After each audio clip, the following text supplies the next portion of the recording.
if I had $1 for every time someone has asked me about how I go about mixing my snare drums, I would have a lot of dollars. Like, a lot of dollars. So today, we're going to talk about that. So for me, snare drums are the epitome of what makes a mix solid. It ties everything together, and this is what I base my entire mix around. And for me, it's more about having fun, being experimental, and just letting my ears take me where they want to go. I'm not necessarily the person that follows the fundamentals when it comes to mixing my snare drums, but overall, I just tend to experiment with the plugins that I have at my disposal. And today is no different. I'm really excited to be sharing this with you because I've had so many people asking me over the past couple years, at least 3 or 4 years, how I go about mixing my snare drums. So like most mix engineers, I have my snare top and snare bottom divided into 2 different tracks, then I have those sent to my snare bus. For me, I haven't necessarily seen anyone follow this type of workflow when it comes to mixing their snare drums. This is just something that I kind of came up with a couple years ago, and I've been following it for a while now, but every now and again I will experiment and go out of bounds when it comes to what plugins I'm using, but for me, I was really happy with how this snare mix turned out. So for my snare top, I do a little bit of tonal adjustments with the Pro MB by FabFilter. The way that I go about using this plugin is doing a little bit of tonal shaping with the expand mode. For me, the way that I go about thinking about the expand mode is that every time these certain regions pass a certain threshold, it's actually going to expand that transient instead of compressing it down. And the reason I do this is just to instill a little bit more snappiness into the transients within these regions. So for the low end of my snare, I do an 80 to 320 hertz expansion, and then for the top end is 2400 and up. So that means every time the snare is hit, it's going to expand about 2 dB. And the one region that I am compressing a little bit is this 320 to 700 hertz range, and it's just to get rid of that low mid boxiness that I don't really want to hear in my mixes. So it's just to clean that up a little bit. So I'll show you this before and after.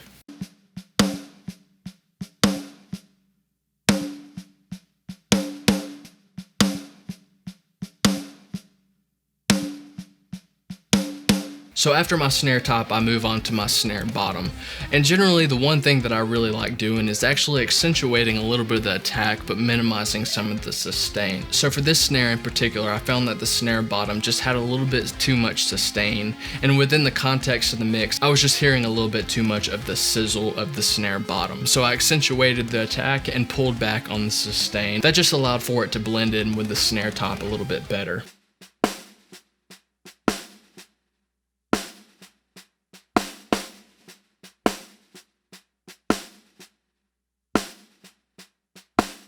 The final stage of processing that I did on the snare bottom was just initiating a little bit of a high shelf that would cut back on the highs, so the sizzliness would be cut back further. And this is just something to taste. Some people like to hear a little bit more of the high end of the snare bottom, but for me, I find that it blends in a little bit better with the snare top if I pull this back a little bit with a high shelf.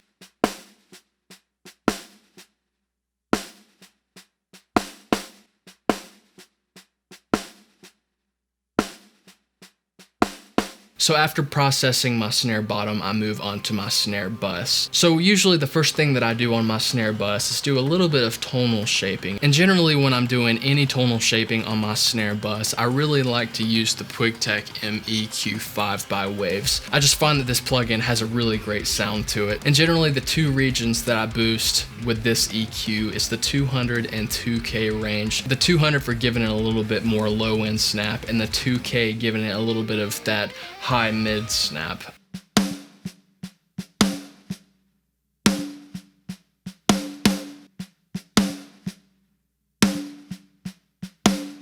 Following that, I do a little bit of EQ to get rid of that ringing frequency that you hear. Any ringing that you have on your snare drum, it's gonna vary from snare to snare depending on how they're tuned and if they're tuned well or not. You may have multiple of these frequencies, but for this snare, I found that it was somewhere around the 292 hertz range. And following that, I did a little bit of a bell cut around 800 to 900 hertz just to get rid of that muddiness. I found that it was a little bit too cardboardy within this region, so I just wanted to pull that back so it would sit in the mix a lot better.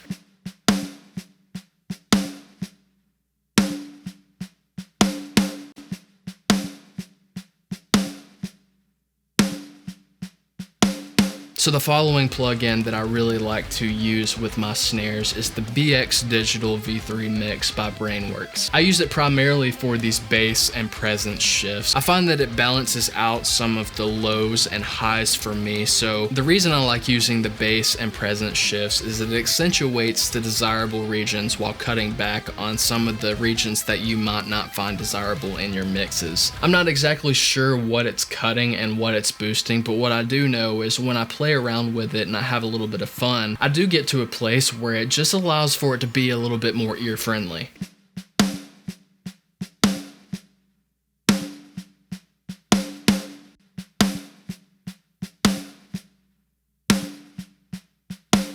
So following this, I generally look into adding a little bit more air into my snare drums, and one of my favorite EQs for doing so is the 2098 EQ by Brainworks. But for this, I'll only boost it about 1 dB at 14K. I didn't find that it needed any more air than this, but this is just something to play around with to taste, depending on what you're working on or whatever style you're working on. But in the context of this mix, as you'll hear later, it sounds really great within the context of the mix. So I'll show you this before and after.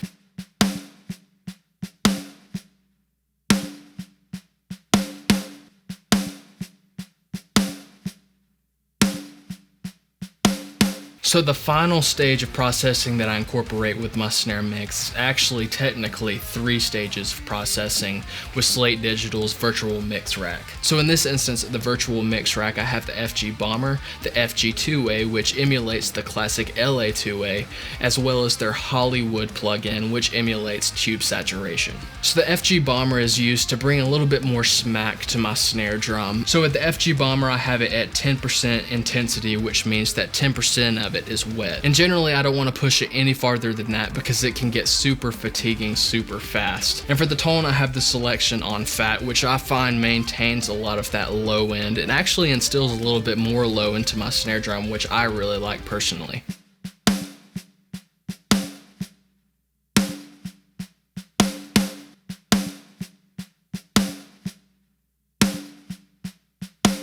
So next we have the FG2A, and the way that I use this is just to bring a little bit more control to my snare drum. When I open up this plugin, I pretty much use the default settings and just dial in the peak reduction to where it's reaching 3 to 5 dB.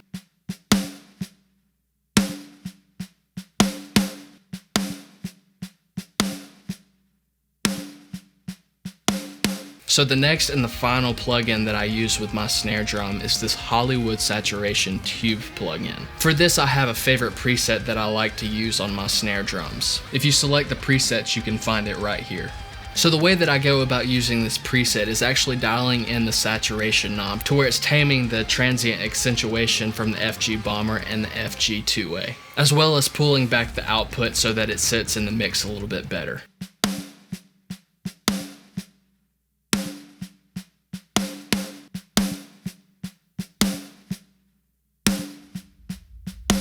And now I'll show you these 3 plugins bypassed and engaged.